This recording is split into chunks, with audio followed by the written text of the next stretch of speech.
Y leemos la palabra de esta manera. Después de estas cosas había una fiesta de los judíos y subió Jesús a Jerusalén. Y hay en Jerusalén, cerca de la puerta de las ovejas, un estanque llamado en hebreo Betesda, el cual tiene 5 pórticos. En esto yacía una multitud de enfermos, ciegos, cojos y paralíticos que esperaban el movimiento del agua. Porque un ángel descendía de tiempo en tiempo al estanque y agitaba el agua, y el primero que descendía al estanque después del movimiento del agua quedaba sano de cualquier enfermedad que tuviese. Y había allí un hombre que hacía 38 años que estaba enfermo. Cuando Jesús lo vio acostado y supo que llevaba ya mucho tiempo así, le dijo: ¿quieres ser sano? Señor, le respondió el enfermo, no tengo quien me meta en el estanque cuando se agite el agua, y entre tanto que yo voy, otro desciende antes que yo. Padre bueno, gracias esta mañana. Bendecimos tu nombre, Dios, y te damos gracias. Pero muchas gracias por el privilegio hermoso de poder oír tu palabra, Señor. Pero te pedimos que no solo la oigamos, sino que la retengamos y saquemos provecho de ella, porque hay beneficio cuando se le pone atención. A través de ella tú hablas, a través de ella alimentas, fortaleces, a través de ella, Señor, puedes sanar incluso. Gracias por eso, Señor. Yo te pido te quedes conmigo, que voy a predicar la palabra, que el Espíritu Santo esté al lado mío para que cada palabra no sea de hombre, sino tuya, Señor, de manera que el pueblo la lleve en su corazón bien guardada y la pueda razonar con su pensamiento para ponerla por obra. Gracias en el nombre de Jesús. Amén. Amén. Ahí en Betesda, un lugar muy famoso, por cierto, famoso antes de que llegara Jesucristo y famoso después de que pasó el Señor por ahí, porque ahí lo que había en Betesda era solo necesidades. No se veía otra cosa más que solo necesidades. Y yo puedo decir de que la necesidad siempre sujeta a la voluntad. Porque la necesidad que yo tengo me obliga a someterme a algo. De hecho, las personas enfermas sabían que se iba a agitar las aguas en un momento, y esa razón les asistía para doblar su voluntad e ir. Digo esto porque hay personas que están enfermas y les dicen que hagan tal o cual cosa y dicen, no, así me quedo, así estoy bien. De repente alguien le dice, mira, Jesús te puede sanar, no creo. Entonces no somete su voluntad. Prefiere la necesidad fuerte antes de la voluntad. La voluntad es propia. Por eso es que el Señor apela a la voluntad, en este caso a la voluntad ajena, para hacer Él su voluntad. ¿Sabe? Muy importante esto, hermanos, este parafraseo. ¿Por qué? Porque el deseo debe de someter la voluntad personal y sujetarla a otras personas. Porque cuando uno no puede, otro puede. En el caso que el otro no puede, pues siempre vamos a decir que Dios puede, aunque es al contrario. Dios siempre puede, aunque los otros puedan. Lo que pasa es que hay pequeñas cosas, por ejemplo, a mí anteayer en la noche me comenzó, todos nosotros conocemos cómo son los catarros, cómo comienzan. Entonces lo primero que hace la persona, y su servidor quizás hizo lo mismo, es pensar en una famosa pastilla que contrarresta los efectos de la gripe para poder estar parado con ustedes acá. Debió de haber sido lo contrario. Primero el Señor y después la ciencia. Pero si quisiera, podría ser no la ciencia y solo Dios. Pero esa fe es la de la higuera la que el Señor secó, ¿verdad? Si tuvieran fe como una montaña, le dirían, muévase. Hermanos, pero la voluntad a la que yo quiero hablar, el Señor siempre nos va a estar preguntando. Y hay que estar atento a la voz de Dios cuando nos pregunte. Eso es bien importante, porque de repente usted va a decir, llevo años y yo no he oído ninguna voz.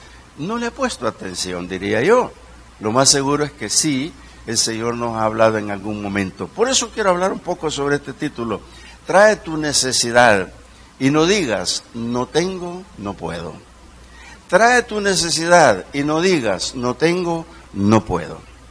Bethesda es un lugar, como dije al principio, especial. Y por cierto, la palabra Bethesda quiere decir casa de la gracia. Eso quiere decir. Entonces, Jesús decidió ir a Bethesda, a ese lugar donde solo habían necesidades. Allí, ¿qué hacía un sano? Nada. Porque lo que esperaban era una cosa sobrenatural, que se agitaran las aguas. Entonces los sanos no necesitaban estar ahí. Entonces estaba lleno de enfermos. Y Jesús entró ahí, por supuesto entró con sus discípulos que se supone estaban sanos. Allí había gente, hermanos, que no tenía cura. Y además de no tener cura, y si tenía, no tenía los medios. Entonces ahí se jugaba un papel importante de la persona que llegaba. Estaba aquel que ni con los medios se puede curar. Y estaba aquel que teniendo una oportunidad por los medios sí se puede curar. A nosotros nos pasa todo, ¿no es cierto? Usted va al Hospital Rosales y se cura, pero va al de diagnóstico también. Son dos diferencias en escala jerárquica de hospitales. Pero Dios es el mismo. Entonces ahí está una cantidad de personas que todos están necesitados. Están con un problema serio, grave. Porque aquí me especifica que hay cojos y que hay paralíticos. Dice, había multitud de enfermos, dice, entre ellos ciegos, cojos y paralíticos, que esperaban el movimiento del agua. Entonces, hermanos, ¿qué esperaban? Ellos esperaban algo sobrenatural. No estaban esperando y haciendo fila para que les dieran una receta escrita. No estaban esperando y haciendo fila para que les dijeran, tómese estas hierbas. No, esperaban algo sobrenatural. Y esa sobrenaturalidad de la que estoy hablando, solo Dios la puede hacer. Porque es el único que puede agitar las aguas de esa manera. Es el único que puede hacer ese movimiento de las aguas. Ahora, algo importante, las aguas eran agitadas, dicen, por un ángel. ¿Y quién sabía que era un ángel? ¿Lo habría visto alguien? Hermano, lo más seguro es que esas aguas se agitaban y el primero que vio eso, vio un ángel. Y ese primero que vio un ángel quedó sano. Porque quizás casualmente estaba allí y Dios le permitió que viera al ángel mover las aguas, quizás le habló y le dijo, zambúllete. Es posible, aquí no dice. Pero ¿cómo supieron que allí había un milagro cuando se agitaban las aguas? Uno lo supo. Y por ese uno que lo supo, lo supieron los demás. Por eso es que de tiempo en tiempo iban allí para ver cuando las aguas se agitaban. Hermanos, qué interesante es el testimonio, ¿no es cierto? Si no hubiese habido un testimonio de sanidad ahí, no habrían llegado a Bethesda todo el resto del tiempo. Si no hubiese un milagro en tu iglesia, hermano, tú no vas a venir. Si aquí no hay un milagro, es porque Dios no se manifiesta. Si aquí no hay un milagro, es porque el ángel de Dios no agita las aguas. Déjame decirte, ese que vio es testimonio. Por eso nosotros somos testimonios vivos de las proezas de Dios, de las maravillas de Dios. Aunque sea de un catarro que me sane, yo tengo que dar testimonio de eso, hermano. ¿Cuántos de nosotros debemos un testimonio al Señor? Muchos, creo yo. Y esto es importante. Y no es propaganda para la iglesia ni para el Señor Jesús. Es para que la gente sepa que Dios todavía hace milagros. Entonces, ¿por qué usaba Dios el método, hermanos? Es que esto es lo complicado cuando uno se pone a pensar, ¿por qué usaba Dios el método de mover las aguas? Yo a veces no me lo encuentro una explicación clara, pero sí pienso, y esto es un detenimiento de pensamiento que yo hago, pienso que por el testimonio del primero que fue sanado en esas aguas, quedó plasmado en la mente de los demás que también podía ocurrir en ellos. Por eso se llenaba de enfermos y se llenaba de gente incurable, porque todos llevaban en sí una esperanza, no una fe, una esperanza. de poder ser sanos ese día. Y ellos llevaban esa esperanza y por eso se llenaba. Me imagino que pasado el tiempo de la agitada del agua, ellos se iban. Algunos frustrados, como nos vamos a veces en la iglesia, algo otros contentos y saltando ya sin muletas. Pero, hermano, ¿qué pasaba? Es que Dios aplicaba esto para que vieran lo sobrenatural de un milagro, y no solo eso, para que pudieran cultivar a través de ese milagro la fe y mantener esa fe. Claro, es lógico que el que estaba sano ya no volvía, pero daba testimonio en cualquier lugar de lo que ahí ocurría, y por eso estaba lleno allí. Entonces, Dios quería también que vieran su poder. Ahora, ¿qué ángel agitaba las aguas? La Biblia nos ha hablado de Gabriel, que nos visitó en su tiempo.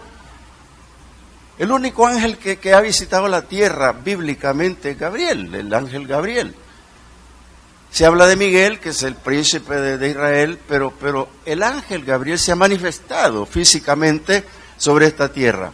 ¿Podría haber sido el ángel San Gabriel, que estaba ahí en las aguas? ¿Podría haber sido Jesús? ¿Podría haber sido el ángel de Jehová? ¿Quién podría haber sido el que bajaba a agitar las aguas? Yo solo quiero creer que el que bajaba a agitar las aguas se llama Jesús. Y yo estoy convencido que era Él, porque Él tenía asignado venir a esta tierra. Y por eso en este momento está en Betesda. Por eso en este momento está en Betesda Él ahí, viendo a que se cumpla aquel agitar del agua que esperaban. No iba a ocurrir ya más. Aquel agitar del agua, lo que iba a agitar eran los corazones de aquel hombre que iba a sanar enfermos. De hecho, ahí en ese lugar solo sanó uno, pero yo creo que el resto fue sano después. ¿Sabe, hermano? Porque a través del testimonio de la fuente que se agitaba el agua, la gente llegaba. Pero cuando Jesús va y levanta a este hombre sin agitar las aguas, todos se quedan perplejos y dicen, bueno, ¿cómo puede ser posible si las aguas no se están agitando? ¿Y por qué este está dejando el lecho? ¿Por qué se está levantando? ¿Por qué será? Entonces la pregunta es, ¿será necesario que Jesús vuelva a agitar las aguas? No, ya no es necesario. Porque Él no va a agitar las aguas, amado hermano. Nosotros tenemos que entender, comprender que cuando Cristo vino a esta tierra traía una misión importantísima, y esa misión se cumplió y se cumple en la cruz del Calvario cuando la profecía se da y dice, ciertamente Él llevó nuestras enfermedades. Tú no tienes que esperar que el agua se agite. Jesús ya está agitando las aguas para que tú recibas un milagro esta mañana o mañana, no sé cuándo. Pero es que el Señor así trabaja. Las aguas las agitó cuando la cruz del Calvario se levantó, hermanos. Ahí se llevó Él la enfermedad. Entonces nosotros seguimos a veces pensando cosas raras. Betesda está cerrado. De tiempo en tiempo, dice el versículo 3, en esto yacía una multitud de enfermos, ciegos, cojos y paralíticos, que esperaban el movimiento del agua. Mira, esto de esperar. El tiempo o el cronos de Dios no lo define nadie. Él sabe su tiempo. Él conoce su tiempo. Nosotros somos los que queremos ya. En el entorno de Dios gira el tiempo del universo. En el entorno de Dios gira la ciencia, la sabiduría, el conocimiento. En el entorno de Dios gira su voluntad, el amor. Él es soberano. Él ya sabe dónde va a haber un terremoto. Él ya sabe qué es lo que va a ocurrir en tal fecha. Él lo sabe. Si los que no sabemos somos nosotros. Y queremos a través de la ciencia querer averiguar los tiempos. Mira, te digo, en su tiempo Dios hace las cosas. Te voy a leer lo que dice Gálatas 4:4. Siempre lo estoy parafraseando, pero hoy lo voy a leer. Mira. Dice Gálatas 4:1, vamos a leer para tener algo. Dice, pero también digo, entre tanto que el heredero es niño, en nada diferencia del esclavo, aunque es señor de todo, sino que está bajo tutores y curadores hasta el tiempo señalado por el Padre. Así también nosotros cuando éramos niños estábamos en esclavitud bajo los rudimentos del mundo, pero cuando vino el cumplimiento del tiempo, Dios envió a su Hijo nacido de mujer y nacido bajo la ley, para redimir a los que estaban bajo la ley, a fin de que recibiésemos la adopción de hijos. Y por cuanto sois hijos, Dios envió a vuestros corazones el Espíritu de su Hijo, el cual clama, Abba, Padre. Hermanos, ¿qué es lo que está pasando aquí? El tiempo de Dios se cumplió en enviar a su Hijo para que estuviera ahí en Betesda. Porque el tiempo de Dios no lo podemos definir nosotros, ni lo puede definir ninguno por la ciencia. Fíjense ustedes, hermano, que el tiempo antiguo, por ejemplo, cuando Dios hizo el cielo y la tierra, creó el día, la noche y nada más. El día era día, la noche era día. Hasta que vino el tiempo de que a alguien se le ocurrió ponerle lunes, martes, que por cierto tienen nombres de planetas, ¿verdad? Lunes, martes, miércoles, jueves, viernes, sábado, domingo. Nos ordenaron el tiempo. Por eso usted dice, ¿cuándo va a venir? El lunes. Dice, ¿cuál lunes? Dentro de 8 días. Ok. Definimos nosotros los tiempos porque les pusieron nombre. Pero en aquel tiempo no tenían nombre. Por eso es que la Biblia dice que un ángel bajaba de tiempo en tiempo. ¿Qué quiere decir esto? Que el día que el ángel bajó por primera vez y agitó las aguas, ese día quedó marcado. Ese día quedó marcado para la humanidad, porque ese día dijo, esto va a volver a ocurrir.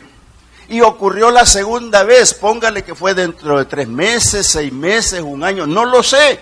Pero el día que ocurrió marcó un calendario, el cual decía, el mes de marzo bajó el ángel y agitó las aguas. Eso quiere decir que volvió a agitarse marzo, abril, mayo, junio. Entonces la gente fue en junio. Y si se volvió a agitar, volvieron a llegar 3 meses o 4 meses después. Eso es la marcación de los tiempos de aquel tiempo. Eso es lo mismo que digamos la iglesia, hermano. El día que el Señor te hizo el milagro no lo vas a olvidar jamás. Te quedó marcado y grabado para toda la vida, que ese día fue día de victoria. Para ti que tú todavía no recibes el milagro, hermano, el día que lo recibas, en ese justo momento que lo recibas, te queda marcado el tiempo en el cronos de Dios y no lo vas a olvidar nunca, y tu testimonio va contigo hasta que mueras. Esos son los tiempos de Dios, ese es el tiempo. Por eso el compás de espera cuando tenemos un problema, hermano. Nosotros tenemos que estar claros. Con Cristo se vienen a definir los tiempos. Y esto lo tenemos claro.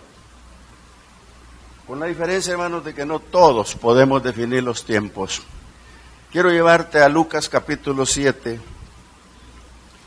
en donde un hombre muy importante, pero tan importante, como era Juan el Bautista. Voy a leer algunos versículos, Lucas 7:19, por ejemplo. Voy a leer 18. Y dice, los discípulos de Juan le dieron las nuevas de todas estas cosas, y llamó Juan a 2 de sus discípulos. Juan está preso. Y los envió a Jesús para preguntarle, ¿eres tú el que habría de venir o esperaremos a otro? Esta es una pregunta que Juan, que era un siervo de Dios, Juan, que era un siervo que hablaba con Dios y no tenía el dato de si era Jesús o no. Mire, se volvió difícil, completamente difícil para Juan entender los tiempos de Dios. No lo pudo lograr. Entonces mandó a preguntar. Y cuando le dice, cuando pues los hombres vinieron a él, dijeron, Juan el Bautista nos ha enviado a ti para preguntarte, ¿eres tú el que había de venir o esperaremos a otro? Exactamente eso mandó preguntar Juan. Y dice, en esta misma hora sanó a muchos de enfermedades y plagas y de espíritus malos, y a muchos ciegos les dio la vista. Y en el momento justo, enfrente de ellos lo hizo. Y respondió Jesús, les dijo, vayan y háganselo saber a Juan lo que han visto y oído. Los ciegos ven, los cojos andan, los leprosos son limpiados, los sordos oyen, los muertos son resucitados, y a los pobres es anunciado el Evangelio. Y bienaventurado es aquel que no haya tropiezo en mí. Hermanos, lo que hizo fue decirle, yo soy el enviado de Dios. Díganle a Juan y llévenle la muestra de los hechos. Eso es lo mismo que pasaba en Betesda, que la muestra de los hechos era que de tiempo en tiempo había sanidad.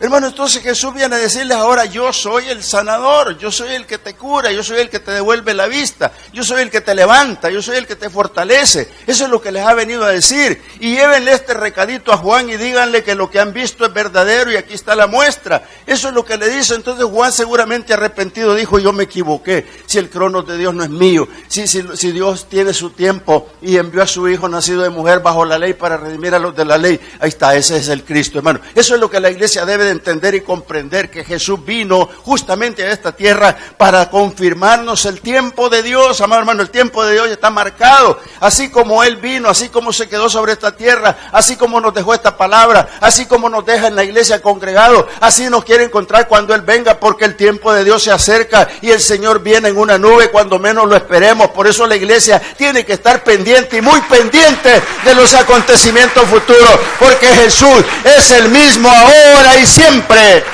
Él va a ser siempre el que te agita las aguas. Ahí está el Señor. El Señor Jesús llegó y se sentó a mirar en la ciudad. Y le habló a la ciudad misma. Y le dijo: oh Jerusalén, tú que matas los profetas, tú que los apedreas, y no te has dado cuenta de tu visitación. A mí me enternece esa parte, porque si solo le hubiese dicho eso, pasa desapercibido. Pero lloró cuando dijo eso. Lloró cuando dijo eso, porque cuando Él predicó por primera vez la palabra, dijo: el reino de los cielos se ha acercado. Arrepiéntanse y crean al Evangelio. Y el Señor siempre dijo que Él traía la palabra, que Él era el verbo de Dios, y no entendieron la visitación. Y eso es porque lo que yo oro en Apopa, hermanos, porque la Apopa se pierde por falta de conocimiento, porque no han conocido la visitación de la iglesia, no han conocido la visitación del Señor, y el Señor va a venir y los va a encontrar sin que le conozcan. Esa es la preocupación tuya por tu familia, amado hermano. Es la preocupación por tus hijos, que tienen que conocer a Jesús de todas maneras. No es posible. El Señor no lloró por gusto cuando lo vio y le dijo: yo que te quise juntar como la gallina, los pollitos, y no quisiste, y no entendiste el tiempo de tu visitación. Oiga, hermano, el Señor se fue. Tal vez no con dolor porque es Dios, pero sí fue necesario que llorara, y quizá llora todavía, por aquellos que no conocen la visitación del Señor. Mateo 9:12 tiene una parábola muy bonita, y te la quiero leer en parte.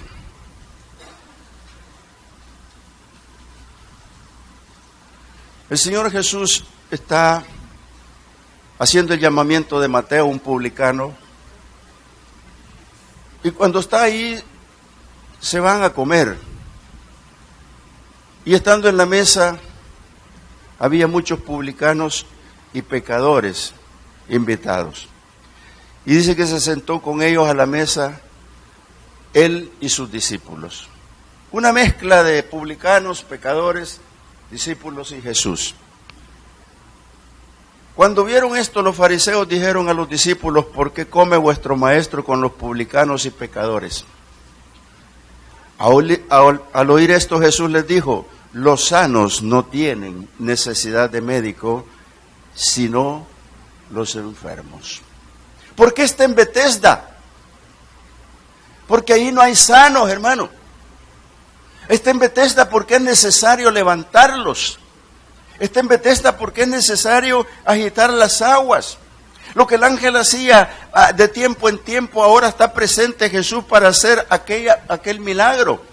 Y los fariseos están pensando de que hay que ir a los ricos y hay que estar con ellos. Y que, oiga, hermano, está bien que haya ricos, todos somos ricos en el espíritu, pero ¿qué importancia tiene no caer en opulencia? ¿Qué importancia tiene no atropellar a nadie con tu riqueza? ¿Qué importancia tiene mejor consagrar a Dios tus bienes? Esto es lo que Jesús hizo, estar con ellos, porque les dijo: ustedes están enfermos, por eso estoy aquí. Oiga, era como un bochorno, ¿no? Yo estoy aquí porque ustedes están enfermos. Si no estuvieran enfermos, yo no estaría con ustedes. Ese bochorno, hermano, es grande. ¿Por qué? Porque Bethesda es la casa de Dios, por eso entró con gracia a la casa de Dios y se fue directamente al ciego, al paralítico.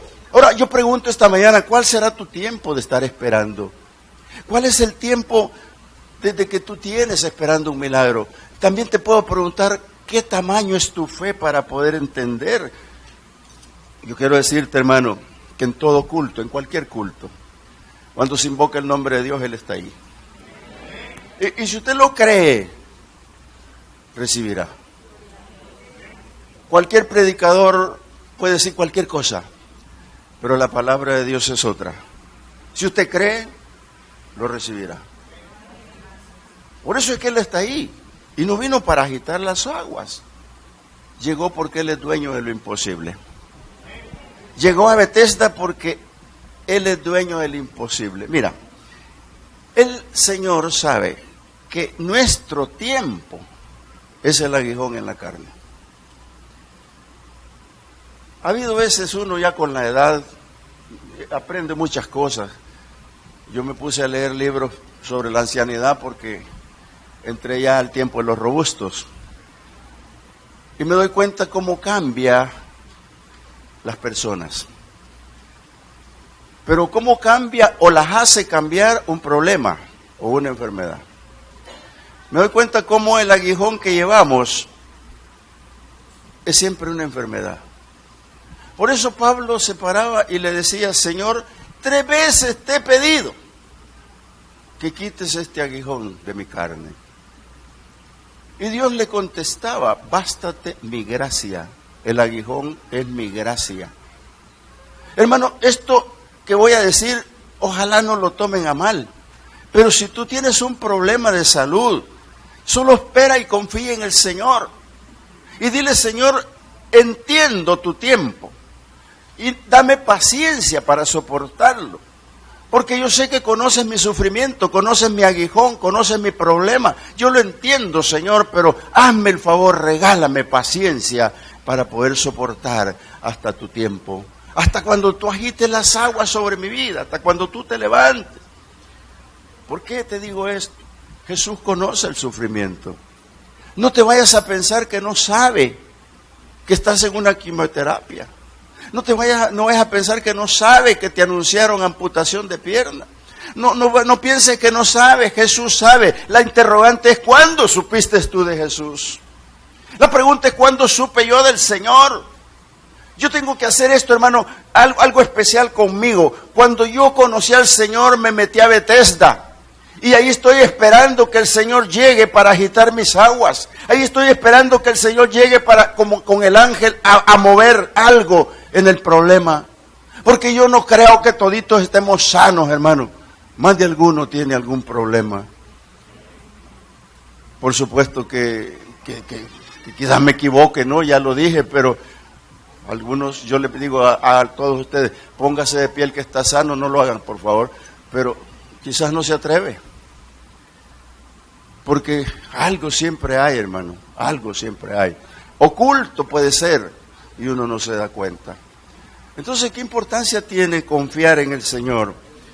Quiero llevar a una profecía del Señor antigua, antes de agitar las aguas. Isaías capítulo 35, versículos 3 y 6 dice de esta manera. Voy a leer el 1. Se alegrará el desierto y la soledad, el yermo se gozará y florecerá como la rosa. Florecerá profusamente y también se alegrará y cantará con júbilo, la gloria del Líbano le será dada. La hermosura del Carmelo y la de Sarón, ellos verán la gloria de Jehová, la hermosura del rostro nuestro. Y esto es para la iglesia. Fortaleced las manos cansadas, afirmad las rodillas endebles, decid a los de corazón apocado, esforzaos, no temáis. He aquí que vuestro Dios viene con retribución, con pago. Dios mismo vendrá y os salvará. Entonces los ojos de los ciegos serán abiertos y los oídos de los sordos se abrirán. El cojo saltará como un ciervo y cantará la lengua del mudo, porque aguas serán cavadas en el desierto y torrentes en la soledad. Esta profecía mesiánica está dada en Isaías, mucho tiempo antes de Betesda, tiempo antes de venir el Señor a la tierra. Está dada para darnos la esperanza. Está dada para que usted y yo, que ahora vivimos este tiempo y lo vivimos en estas dificultades, nosotros podamos confirmar en nosotros mismos que tenemos esperanza de que Jesús venga a curar nuestras heridas. Porque Él va a venir a lo imposible de los hombres, porque Él va a estar ahí mismo, Él mismo, directamente en retribución, hermano. Cuando hablamos de retribución, mira, yo te quiero comentar algo. Si nosotros estamos con problemas de enfermedad y de repente frustrados porque el Señor no nos bendice con el milagro, hay que buscarle un entorno, ¿por qué no? Pero no es el caso de ahora. Solo te quiero preguntar, ¿qué pensaría Job? ¿Por qué me pasa esto? ¿Dónde está mi Dios? El que yo siempre respeto y soy justo con Él, que soy recto con Dios. ¿Dónde está mi Dios? ¿Por qué estoy así? Job soportó. Job desde el principio de su problema dijo: Jehová dio, Jehová quitó. Bendito sea el nombre de Jehová. Sin que le viniera todavía la picazón, sin que le viniera todavía lo más grave, había dicho esa palabra.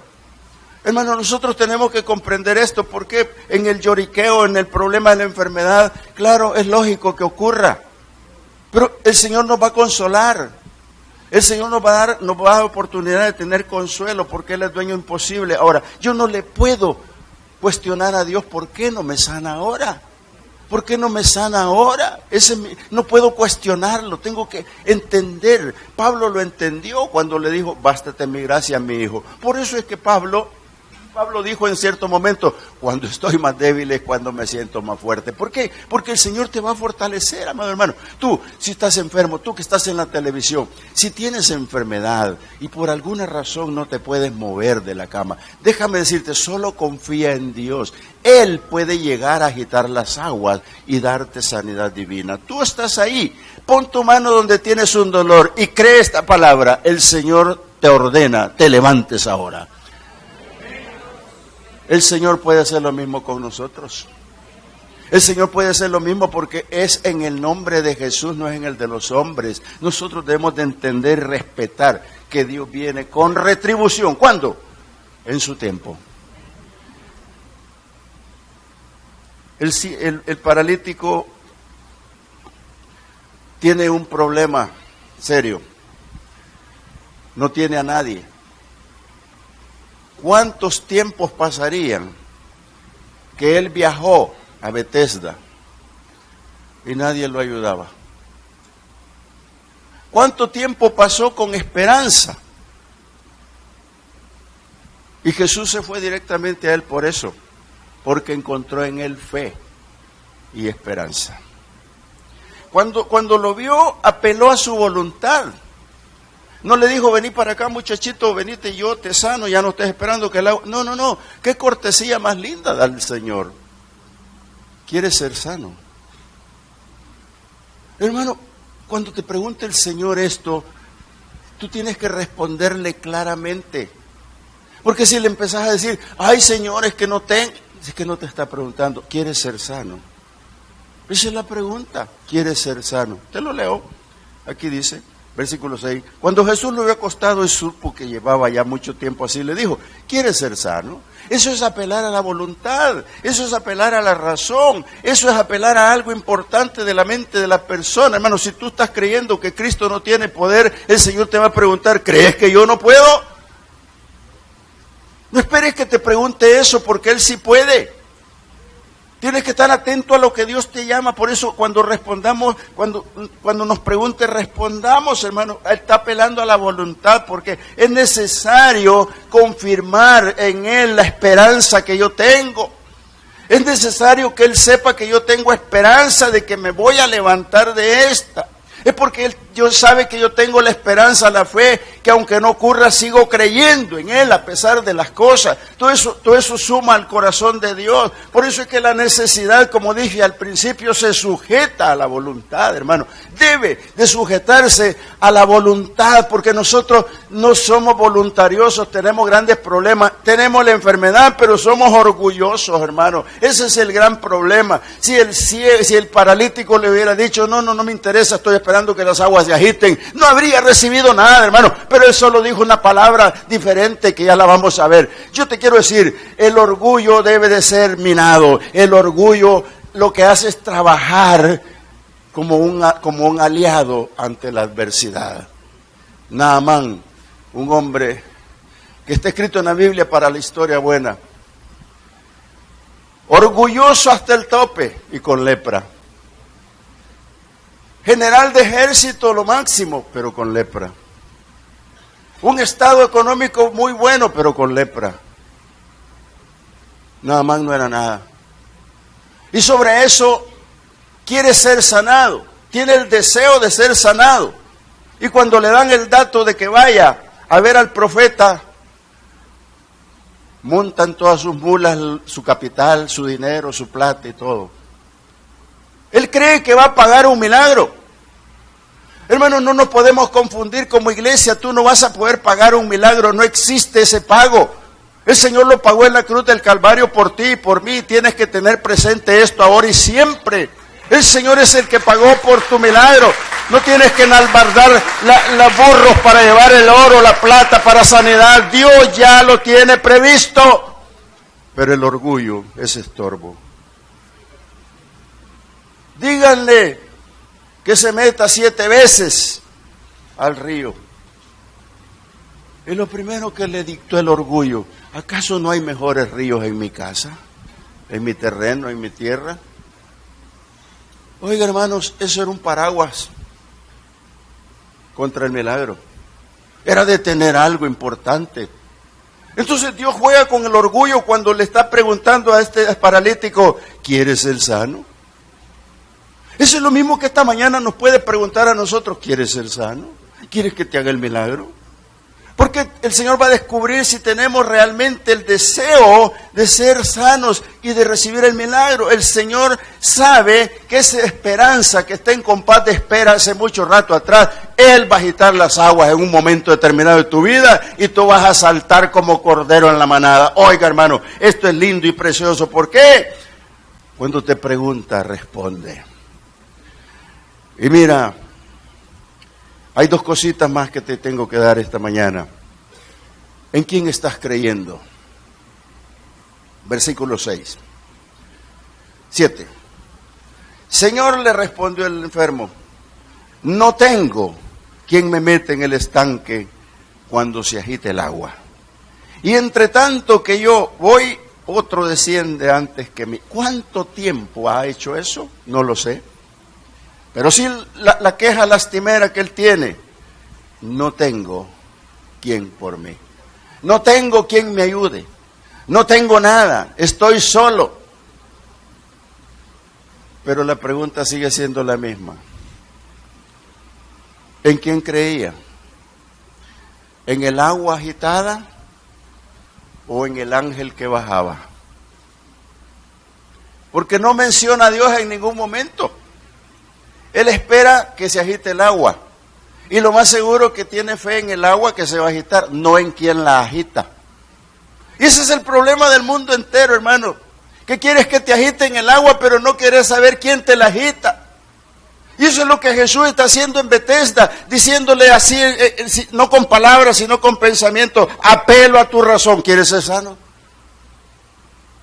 Está entre el agua, el ángel y Jesús. Pero él no conoce a Jesús. Así como hay mucha gente que no conoce a Jesús en este pueblo. Así como hay mucha gente que no desea nada porque no tiene a Cristo en su corazón. Y yo te vuelvo a decir, el que no tiene a Cristo no tiene nada. Aquí está entre el agua, el ángel y Jesús. ¿Y qué es lo que va a hacer el Señor? Nada más ver qué hay en el corazón de aquel hombre. Dice, yo no sé realmente, hermanos, qué pensar de la gente que no cree en el Señor. porque prefiere mejor las aguas y no le importa quién las agite. Yo quiero decirte que este hombre en lo que respondió fue sabio porque dijo toda la verdad. Y entonces cuando le respondió la verdad, le dijo Jesús, levántate, toma tu lecho y anda. ¿Cómo quedaron los demás? ¿Cómo quedó escrito el testimonio? ¿Volverían a Betesda o seguirían a Jesús? ¿Volverían por el milagro de tiempo en tiempo o se quedarían con el que está en el tiempo presente y futuro que se llama Jesucristo?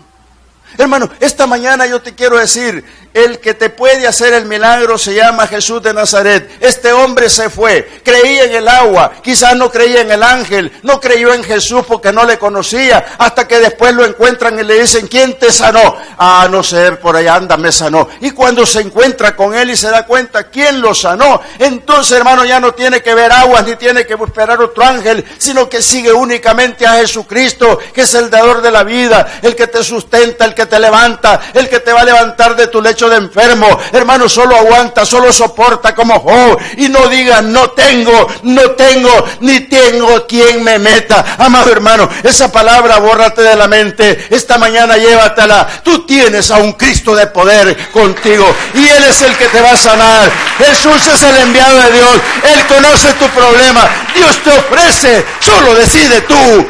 ¿Qué quieres que te dé el Señor? Inclina tu rostro, Padre, gracias. Oh, bendito Señor, gracias.